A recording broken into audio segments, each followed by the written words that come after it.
to talk today about choosing the right aquatic plants for your retail store and for your setting, and hopefully how to get more sales out of it. My name is Brandon McLane. I'm from Florida Aquatic Nurseries. We've been in business at this point for about 60 years. My grandfather is the one who started it. Then my father is the one who currently owns it, and I'm the last well, not the last generation, hopefully, but the next generation to take over and go forward with it. We sell aquarium plants through distributors to all the different retail stores throughout the country and to Canada. We'll also sell overseas to a few places too. Next to me, I have Pierre. He's from Waterscapes Nursery, and I'm going to let him introduce himself. Hey, good afternoon. We took over a nursery that started in the mid-70s. We do a little bit of wholesale and retail aquatic plants throughout the United States, Canada. We took over the business in the early 90s, and, you know, similar type of work we do as far as we do aquarium plants and marginal pond plants also in the spring and all. So to keep it simple, I'm going to run the first half of the program, and Pierre is going to run the second half. Now, with the modern event or equipment that's out there, the new lighting, the CO2 systems, we've really come a long ways with aquariums. And instead of just being something that sits in your corner and holds a few fish, now you have a whole landscape and focal point for your living room with the beauty that you can do in these designs. Aquascaping has come a long ways in the industry. We've really worked on some naturescapes through many of the Europeans and Amano. And now those designs are here in the U.S. for you guys to choose from and have the ability to do. You can see behind me a beautiful aquascape tank. This is something with very easy plants in it that should be relatively easy to maintain for most people. And now this scape here is quite a bit more advanced. You can see all the different colors in here.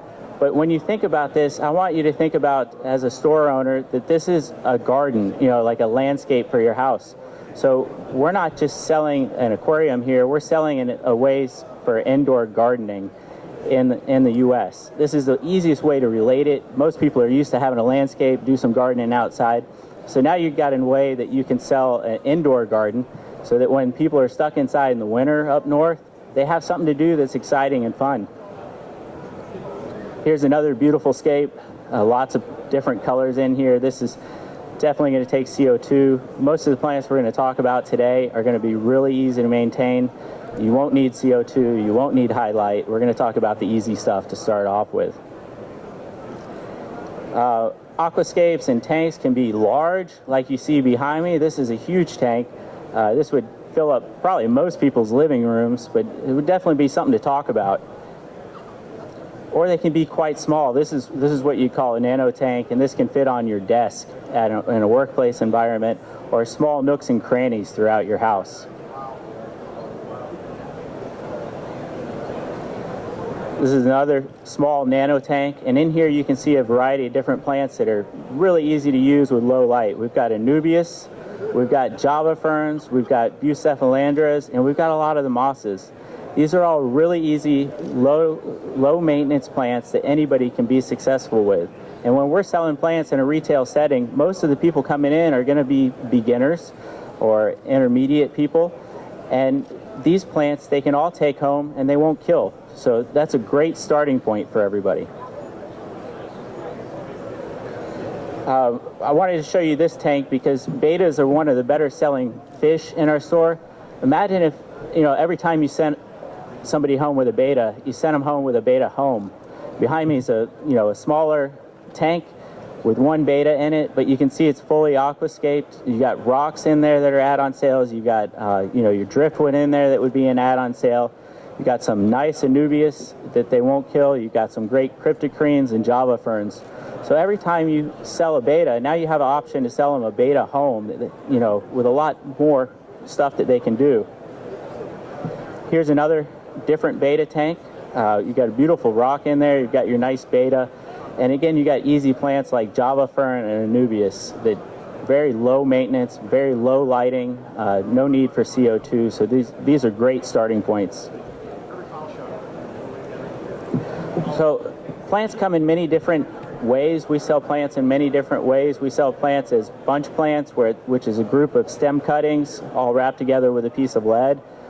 We sell plants as bare root plants that are basically a plant pulled out of the growing media, so you get a full root system, but it's also been disturbed.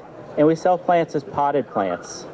I would suggest in the beginning that you want to start with potted plants. The reason for this is, number one, they haven't been disturbed. They're still rooted in the pot fully, so they're going to transfer the best. They're going to be the best to get to your store in the freshest condition. They're going to be the best for you to send home with the customer.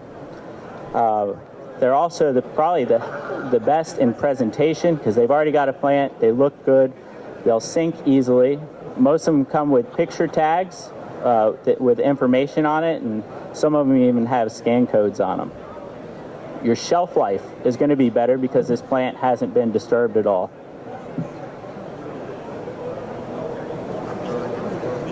So now we get into the core of the talk, but with so many different varieties out there in the marketplace, where do I start? When I walk into a store or when I see a plant list, there's so many different colors, so many different plant names. Where do I begin? How do I know what are the right ones to pick for my store when I get the list? The first genus that I'd like to talk about is Anubias. If you hear the name Anubias, this is a great plant and a whole group of plants that are really easy. They take low light, they take medium light. They're your kind of bulletproof starting plant, and if somebody can kill an Anubias, I'd almost pay them. Behind me, you can see one of our production areas. So we grow thousands of these. These are very popular. This is Anubias Barterr broadleaf in the photo. And that's going to be the first one that we talk about here. So this one has a wider leaf. It's kind of a heart-shaped leaf. It actually will grow quite large given enough time. I have some at home that the rhizomes are over a foot long just because I haven't pruned them at all and they've started to come out of the water. This plant can be purchased potted, as we've talked about. It can be purchased growing on wood. You can also buy it bare root. But this is one of my favorite plants. Really hard to grow, really easy to grow, really hard to kill, and a great starting point for all customers.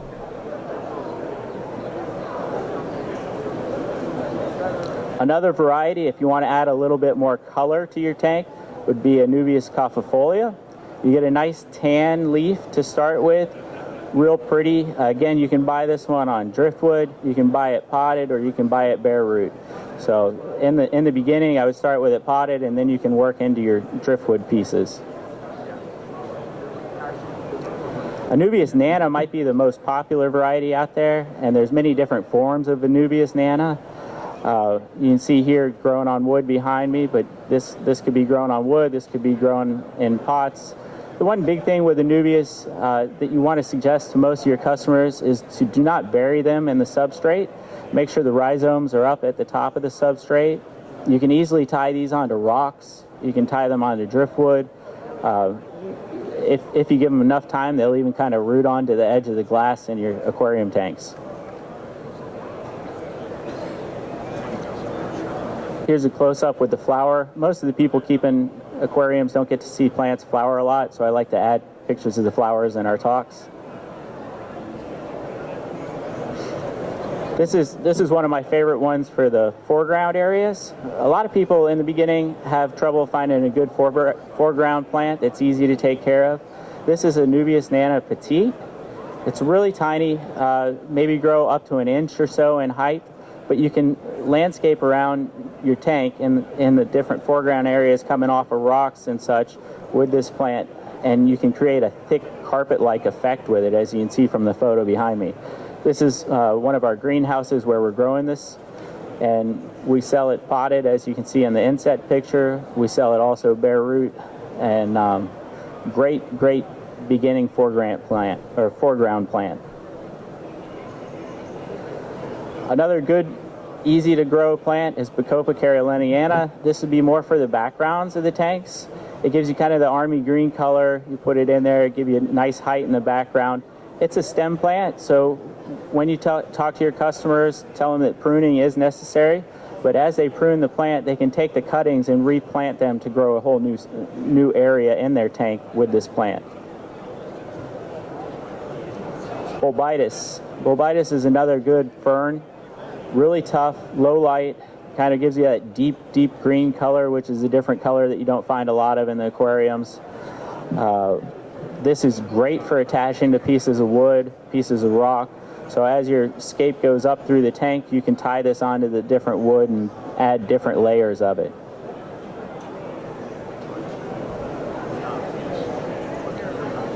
Cladophora, this is most commonly sold as moss balls. Really easy to take care of. You can buy them in different sizes. They're kind of a unique looking thing. I just wanted to talk about one different aspect that you don't get to see a lot of, and that's if you open these up and lay them down. They're great for your shrimp tanks. They're really easy foreground plant to add some color in there. So you have different options other than just leaving them rolled up in the ball.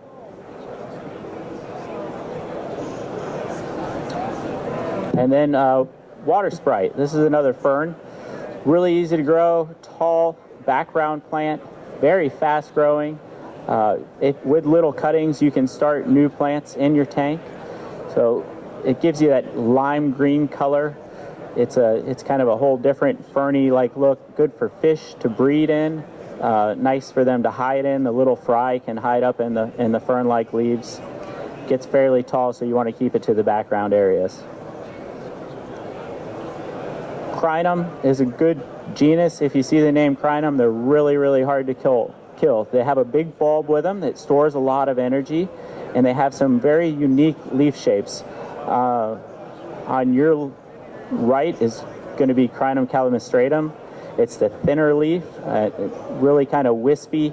They work good blowing in the current. You could even make it the centerpiece of your aquarium. They're so unique looking.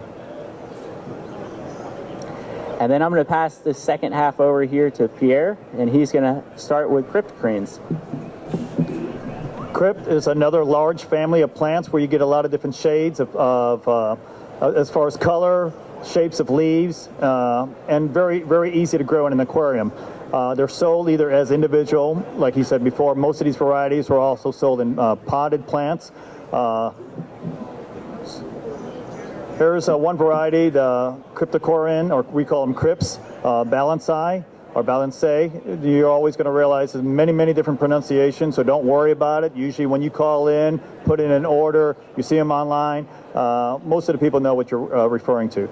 The Balansae are very tall, long leaves. You can see these little dimples in the leaves. It likes low to medium light, would you say?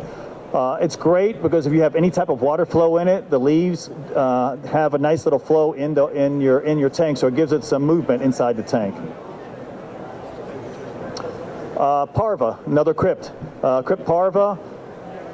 It's a smaller variety where, and like he said, on the tags and on the descriptions, they'll all tell you as far as the light levels that you want, or on our websites, also where you would put them in a tank, either foreground, midground, or background. This is one of the smaller varieties that you would want in the very front of the tank. All the crypt species do very well as far as transplant and are very hardy, so it's a great starter type plant. Wentii, the Wentii or Wentii, I always call them Wentiis. There's different colors. There's 3 varieties that we primarily covered, and there's probably others out there. There's the green, the red, either the brown or the we'll go through them. But same thing here. They nicely clump, medium, medium ground type plants, not too far to the front or back. Just like your landscaping yard. There's grasses and stuff like that, and there's very tall plants. That's more of a mid-ground type plant. This is red. You can see there's a little more dark or brown to the leaves if you look at the inset on the bottom left-hand corner. This is what was called Wentii bronze or tropica. There's a little more different texture on the leaves, shorter, wider, similar to the brown, but even that's got a different contrast as far as coloring. Now, along with the Anubias, which is a great starter, and then the Crypts, the Echinodorus, or sometimes we refer to the sword family, because sometimes the leaves are long and narrow like a sword type plant. So the one in the middle is one of the large swords. One of the most popular swords that's sold, or the most popular sword is called the Amazon swords. Does very well in an aquarium and a tank. Here you can see a whole table full of the Amazon swords. Now when it's immersed, you can see the inset and it sends out small little florets. What's the proper terminology for them? What do you call them? I mean, you can call them runners, but it's runners, yeah, proper term right. But basically it sends out runners. So each one of those things that you see coming off that little inset, each one of those can be picked off and replanted and grows into another plant. Also in the Echinodorus family, well, this is an Amazon sword, but this is a smaller variety, a compacta. So it's a compact Amazon. You just have that more in the foreground, where the Amazon, you may have it as a background type plant, depending on what your customer base would like. Osiris, this is also, I would consider a mid-ground type plant. Leaves are more shorter and rounder. Not as much color as some of the other varieties that you will see. The Ozelot, like the Ozelot cat, is kind of a spotted type leaf.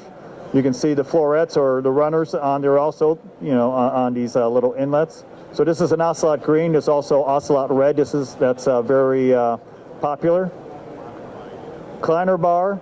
You can see the new leaves coming out of the middle when submersed. You see the tables as they're growing immersed. The roots are completely submersed, but they grow a lot quicker immersed. Once they're submersed, all the leaves come in, grow out with much more color. So in many cases, and I know Brandon does the same thing, we try to submerse before we ship them several weeks, so you'll get some submersed type leaves, but in our case, not all of them go up, but they do transition fairly well from the immersed state to the submersed. You just don't have as much color until you do submerse them more. This is Kleiner Prinz, longer leaves, more color. This one's probably grown to completely submersed. Okay, one of the basic plants, if any of you guys have ever sold plants, this was one of the largest selling plants in the United States. More and more states and cities are making this illegal, either Egeria densa or Egeria densa. So you got to look at where you're at. So we keep track, both of us keep track from cities and states as far as where they're illegal, but they update the list quite a bit. So more and more locations are making this illegal because they're concerned that if they get into the waterways, that they're going to take over. So, but Egeria densa is still one of the most popular type plants. Very quick, they're unrooted cuttings, usually in a bunch. You stick them in your substrate and they root out very, very quickly. But you'll usually leave it in a bunch as you sell them. Dwarf hairgrass, which is the Echinodorus family. There's different sizes and different varieties. Some only grow 2 to 3 inches, some 5 to 6, and some probably the height, 10 to 12 inches. So there's different varieties. It's a great foreground type plant or mid-ground, depending what other plants you have. And after this, you guys can go look at our displays. And if you have any questions, ask some more. But dwarf hairgrass it's great. It also multiplies fairly quickly. Here you can see it in pots and probably in some clumps in the lower left-hand corner. Hygrophila difformis, also commonly called wisteria. It gets a real nice lacy look, submersed or during warmer weathers. It's also a bunch plant. It's usually you're just getting cuttings, and once you establish it or plant it down in the tank, it roots out very, very quickly. Now, the ones that are cuttings that are in bunches that we refer to are usually the least expensive plants because they do root out so easy, they do transition fairly well, and they're very easy to grow. So, you're talking about plants that are under $1 versus some of the Anubias that may be a few dollars a piece because they are hardier, they are slower growing. Ludwigia repens, we usually call it either red lud, or because of many, many different species in the Ludwigia, from the leaf colors and the size of and shape of the stem and the leaves. Very easy growing plant, same thing. Unrooted cuttings usually come in a bunch of probably 6 to 10, depending on the size of the stems in a bunch. Very easy to sell. And they're also individually bunched, so it's easy to take out of a tank and sell. Mayaka, also a nice bunch type plant, very easy to set in the tank, unrooted cuttings, roots out very, very easily. Microsorum, this is what we call the Java fern family. Now there's also different varieties in the Microsorum. You can get them as individual plants, either small, medium, or large. You can get them on a pad, which is usually a 3 by 5 inch, large clump, so it easily establishes. Usually it's a background type plant because it does grow fairly large. There's different varieties. There's the Windelove, which is the lacy, what we call Windelove, where the tips of the Microsorum looks like it's kind of split. There's a trident where the tips of the leaves have, 3 prongs. So there's other plants in the same family.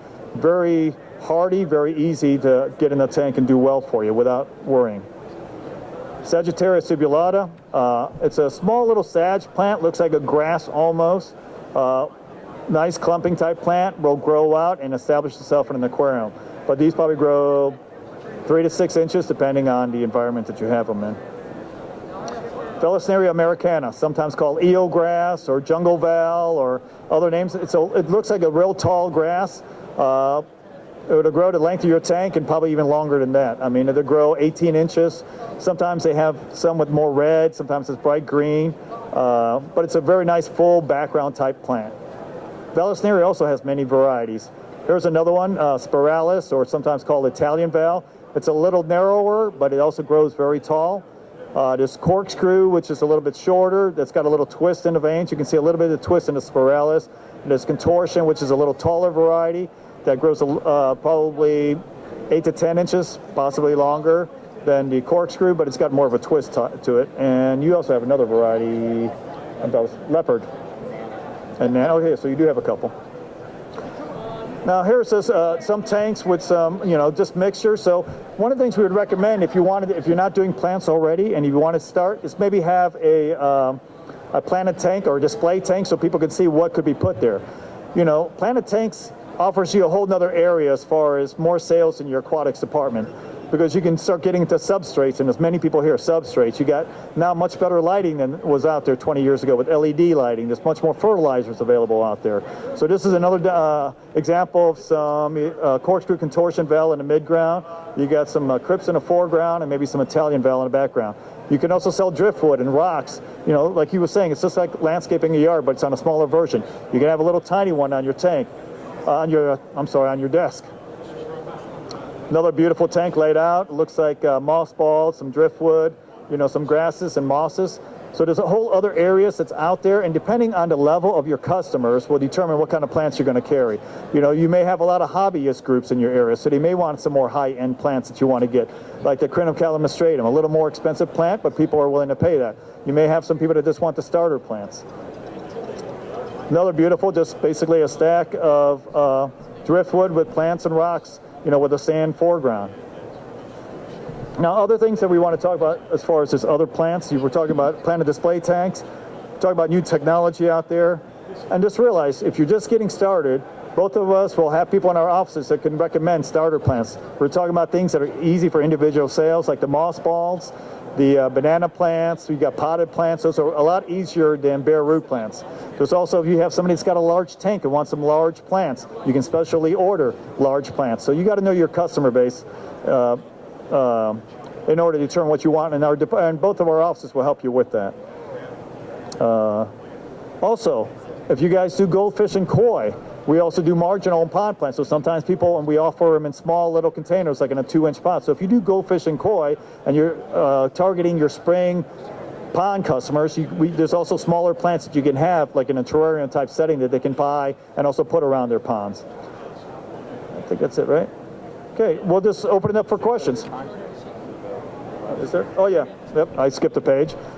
So somehow I got messed up here, but Florida Aquatic Nurseries, if you need our information, like I said, we both have a display over here. Florida Aquatics on the back side. We're over here on this back side, so we're just kind of across from each other. You feel free to stop by and ask any questions. Does anybody have a question for us while we're sitting here now? As far as aquarium plants, just out of curiosity, how many people carry aquarium plants right now? So most of you guys already have plants now. Okay, so most of you guys are already familiar with a lot of this stuff. So any of you guys don't have or maybe considering doing plants? Okay. Okay. Well, if you guys have any specific questions or other formats or anything like that, just give us, stop by and talk with us. Okay. Any questions? Okay, great. Thank you very much. Thank you, everybody. Appreciate it.